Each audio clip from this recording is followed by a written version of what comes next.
Hi HR Nation, welcome back to another episode of the HR Leaders Podcast, a show where we explore the future of work with industry experts and HR executives from the world's leading global brands.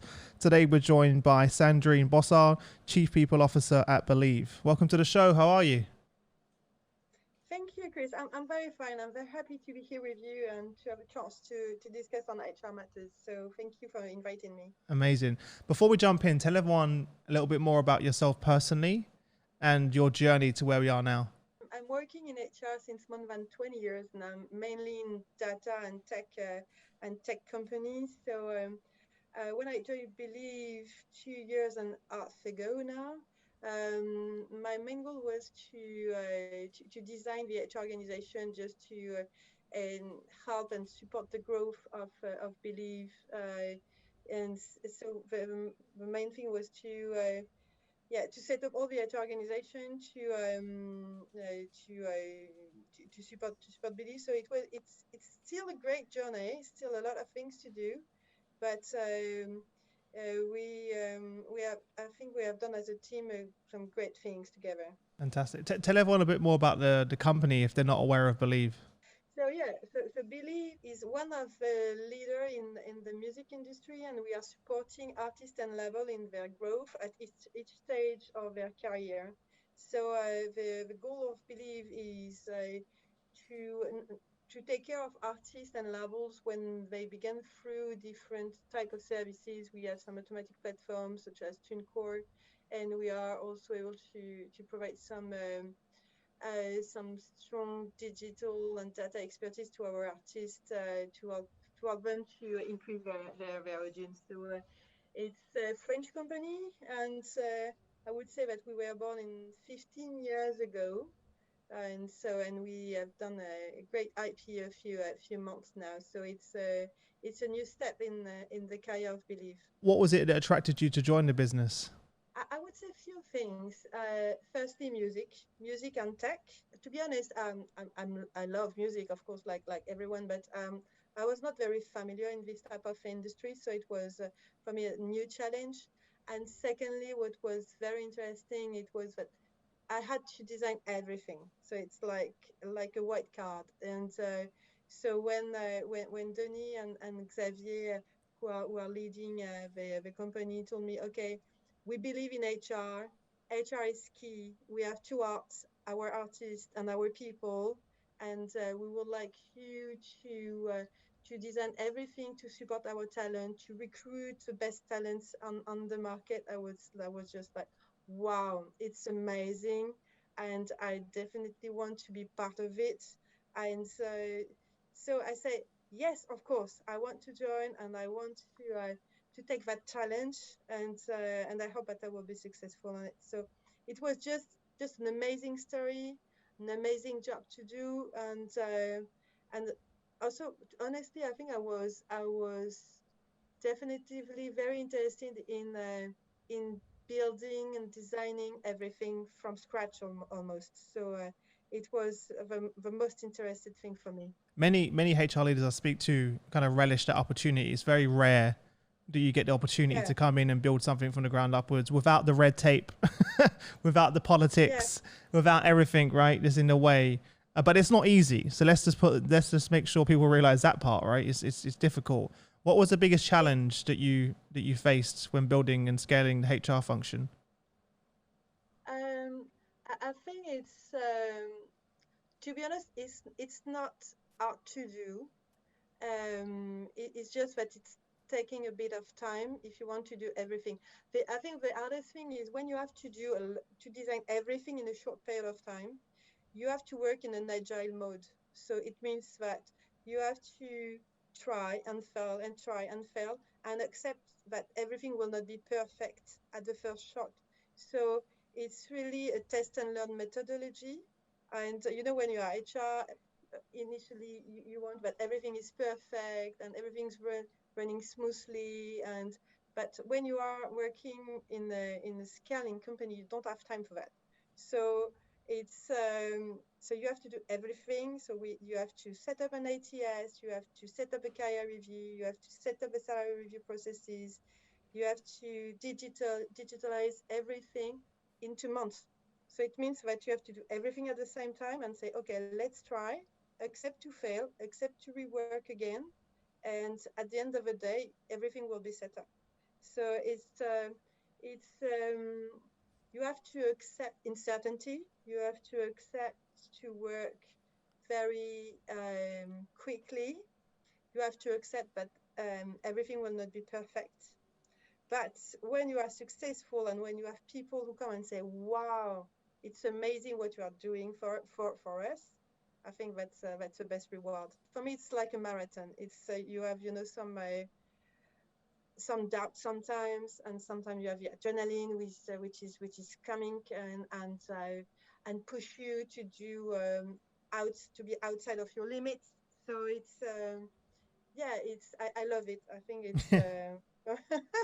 What you're describing, Sandrine, is every aspect and element of a startup. You know, not just HR, right? Every element of being Yeah. in a startup environment is fail forward, learn fast, Yes, that's right. a lot of That's pivoting right. along the way, and that goes for every function in the business and just being in that startup environment. And I think sometimes, based on the conversations I've had in the past, that's something that many HR leaders aren't prepared for. That they're going to have to get their hands dirty. You know, when you mentioned all of those things, you're doing all of those things yourself, right? You don't have a huge team and a huge function and all the resources there Mhm. to do that. Yes, but yes, at the beginning you have to do everything by yourself, and after you recruit people and you help people to do. But at the end of the day, even now, I'm still doing things by myself. So it's you can't be when you're working in this type of company. You can't be just at a high level. You have to put your hands in things. You have to do things with your team. You have to do things by yourself sometimes because you need to do things. You need to be in a hurry every time. So you can't ask people to be in a hurry and be yourself, sitting behind your desk and say, "Oh, I'm taking coffee and I'm taking my time." It's not the way I'm seeing things. So you have to lead by example as well. And if you want to be able to make the best proposal to a business, you have to be close to the business and you have to be on the ground with people. So yeah, at the beginning, I was doing contract, I was recruiting by myself. I did some salary check, some paycheck. I did a lot of Everything. things by myself because, yeah, because we had to do. So I said, okay, let's do it. And I was doing it with the team and after with people. And so now I'm still doing some operational things, but it's also part of the job, I think. And it's for me, it's always interesting to do things by myself. What advice would you give to other HR leaders that are listening, that are perhaps, you know, senior leaders in large corporates that are considering a jump to a startup? What advice would you give them? I would say that you have to be very open-minded. Something I learned is I thought that I knew everything on project management, on HR, like taking time to find the right tools, taking time to design all the processes, do some 3 or 4 POCs before doing the rollout. Yeah. And when I started building, I said, no, I have to roll out in 2 weeks. So I have to just be confident on my choice, and I do not have any time to make too much tests. So I have to do it right now. So Yeah. No time for pilots. no time for pilots. Exactly. What's it like working with the founders so closely with that relationship? Ah, it's a chance. Honestly, it's a chance because of course he knows believe better than anyone else, and also is Denis is convinced that HR is key for the development of the company. So when your CEO is strongly supportive of HR, being convinced that as we are a people business, we need to have the best people. We need to develop our people. We need to take care of our people because they're taking care of our artists, and it's definitely a chance to work in this environment. So and also when we have some discussion together, HR discussion are very interesting because he has his own opinion on this, and we we're working even during our conversation. It's done in an agile mode. It means that I have an idea, I come with an idea, and we are discussing on top of it. And at the end of the conversation, we have I would say a more complete project plan on how we can roll out this idea. So it's we have some. I can give you an example on gender equality. Before I joined Believe, gender equality, it was a project which has been started in 2018, 2019, just before I joined, because Oni was convinced that being an example in gender equality in the music industry is very important, and more largely from a company or from just a people perspective, applying this type of principle is key, and we have to lead by example on this. And it's not today, it's not only on gender, it's really on diversity, and it's not only word, it's things that it's things which are in our DNA now. And it's really a chance and really fantastic to work with some people who have some strong convictions on this type of topic. You mentioned the work around diversity inclusion. What have you found been the most effective way to communicate that to your customers, to your employees, to the artists? We are co-designing ideas. We shared our ideas with the business. For our staff, we have some ambassadors who are working on this on gender equality topic, or diversity or parity topic. So we are working closely with them on all these topics. So it's very helpful because they bring some new ideas on the table, and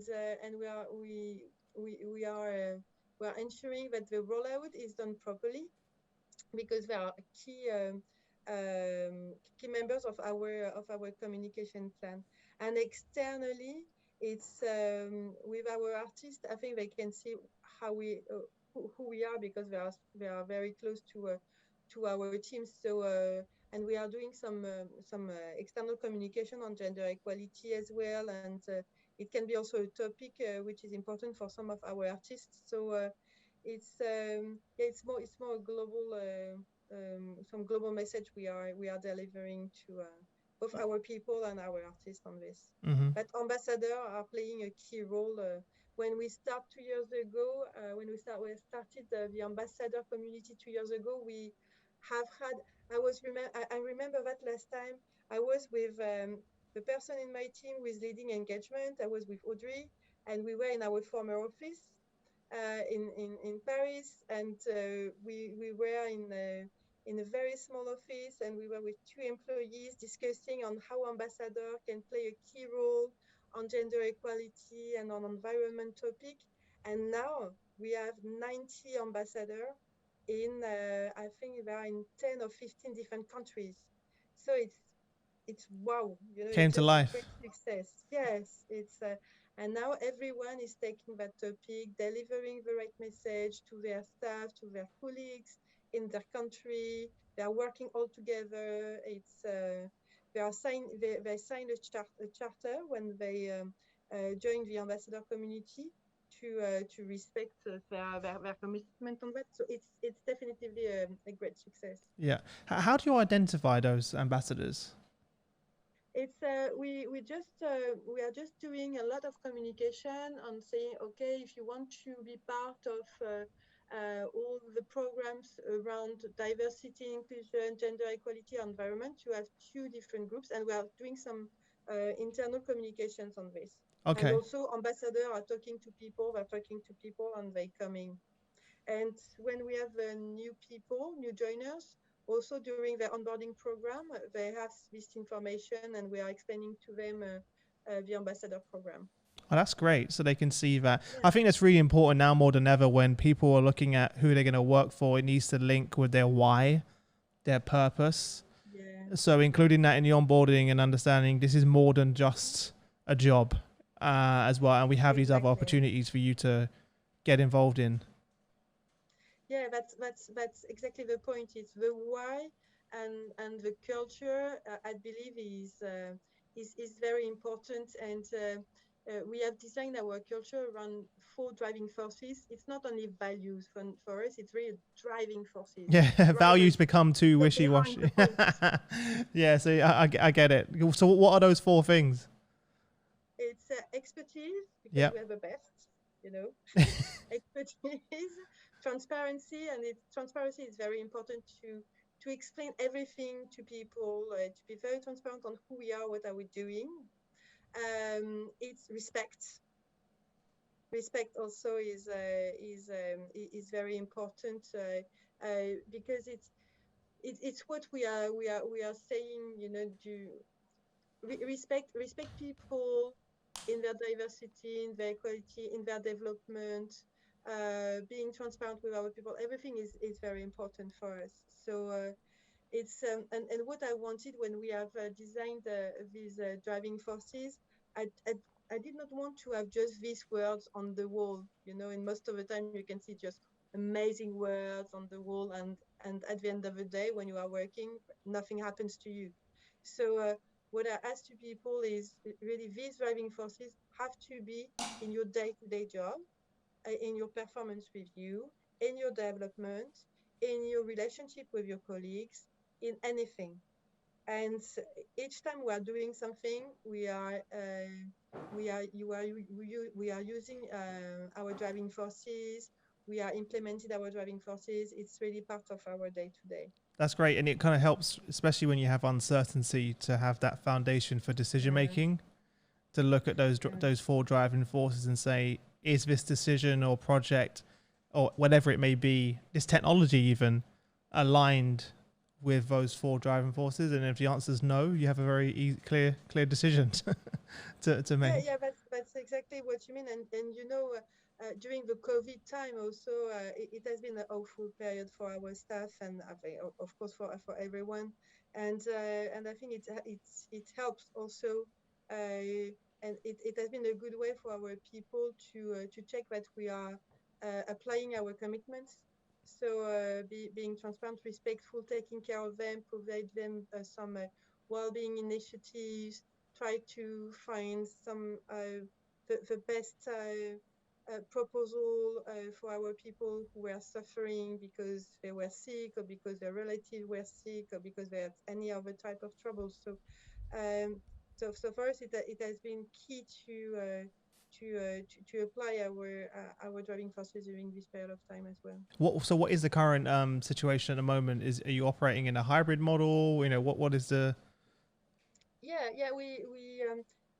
We have decided to work in a hybrid mode for the moment. So it's people.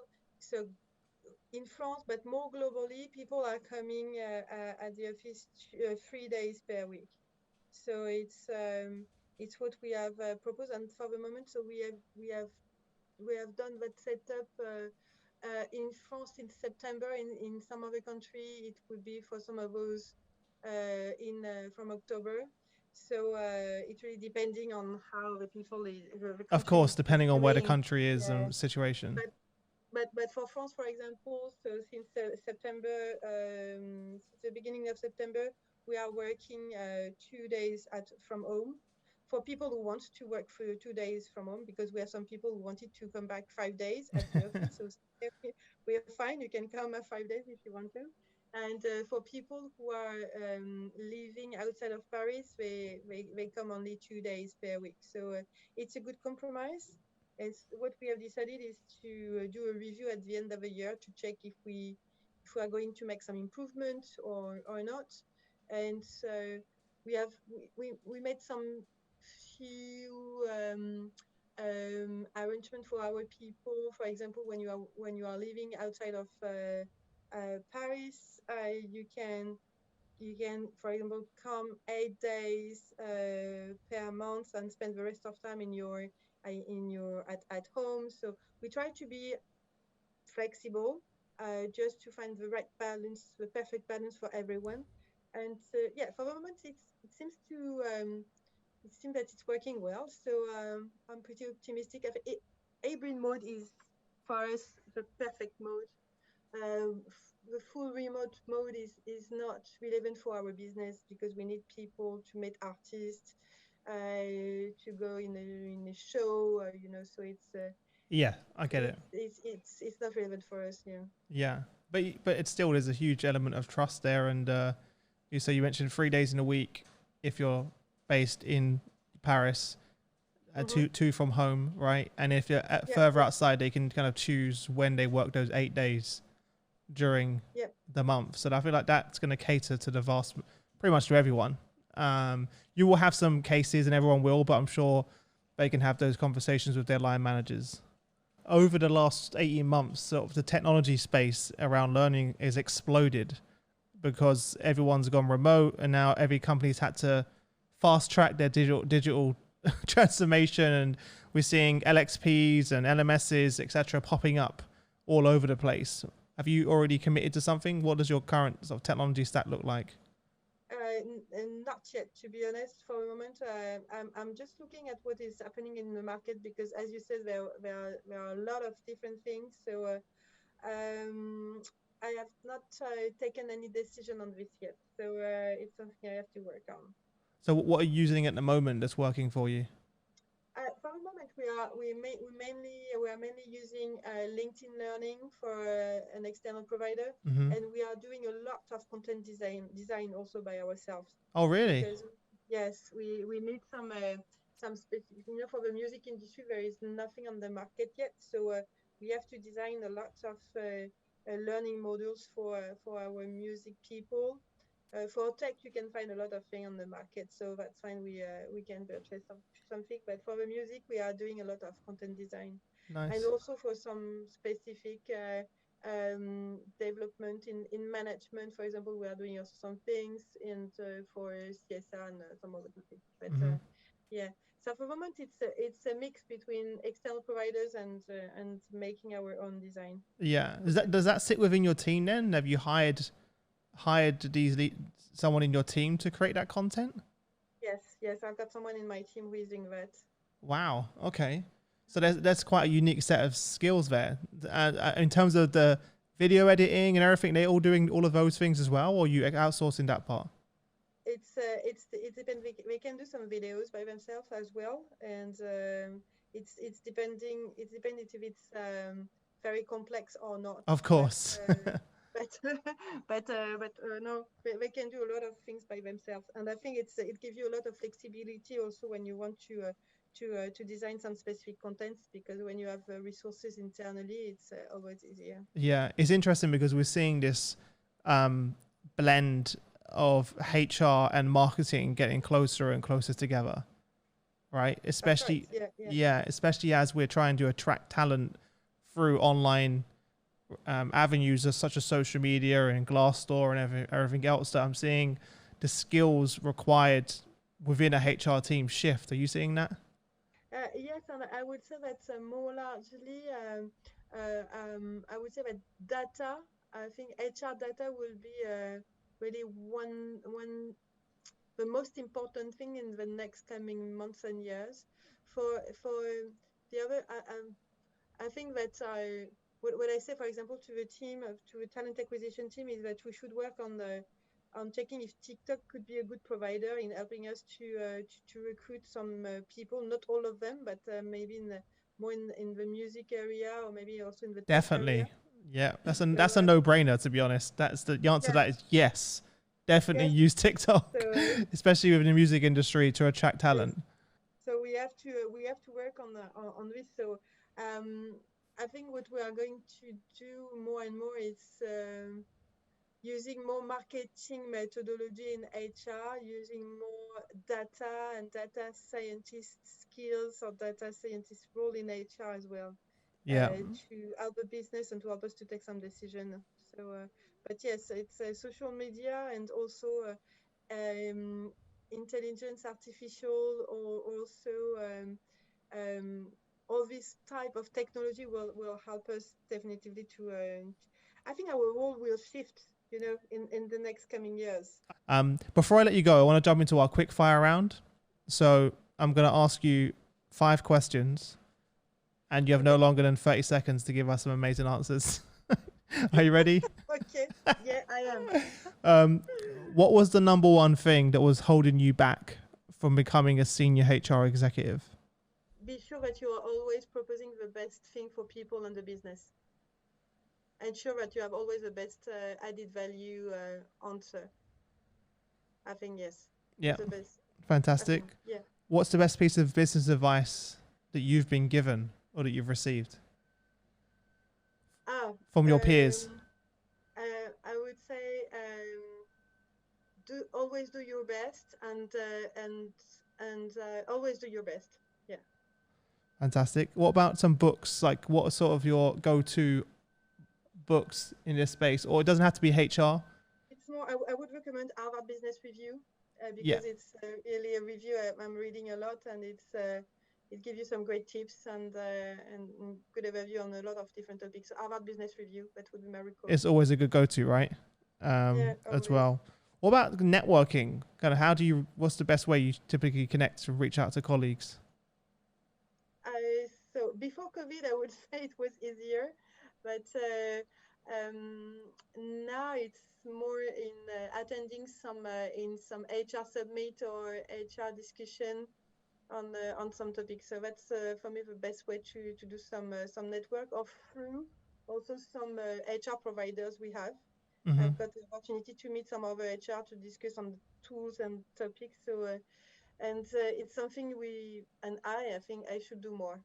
Yeah, everyone says that, right? Yes. It's like, I know I should do more of it. I just don't have the time. Are you excited to get back out there and meet your fellow HR professionals face to face again? Oh, yes, definitely.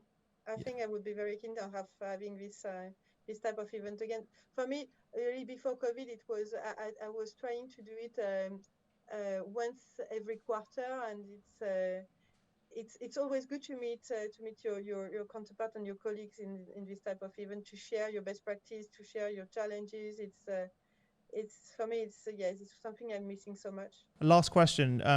What advice would you give to your younger self, on your journey to where you are now? Few things. Be close to the business. Always don't stay with HR only, or finance or back office people. It's go with the business to have a great understanding of business expectation. Don't be shy to express your ideas if you think that they are the best. Don't be afraid to fail, because it's part of a journey, and have fun. Fantastic. Yeah, you got to have fun. I'm glad you ended with that one. Fantastic. And and very, very last thing, where can people connect with you? If our listeners want to reach out and say hello, where's the best place they can find you? LinkedIn. Fantastic. Yeah. Well, I'm sure, there's probably not many people on there, so with the same name, so hopefully they should be able to find you pretty easy. But thank you so much for taking the time to join us. I appreciate it. Thank you very much, Chris. It was very good to have this conversation with you and to be on this podcast. Thank you very much. Thanks.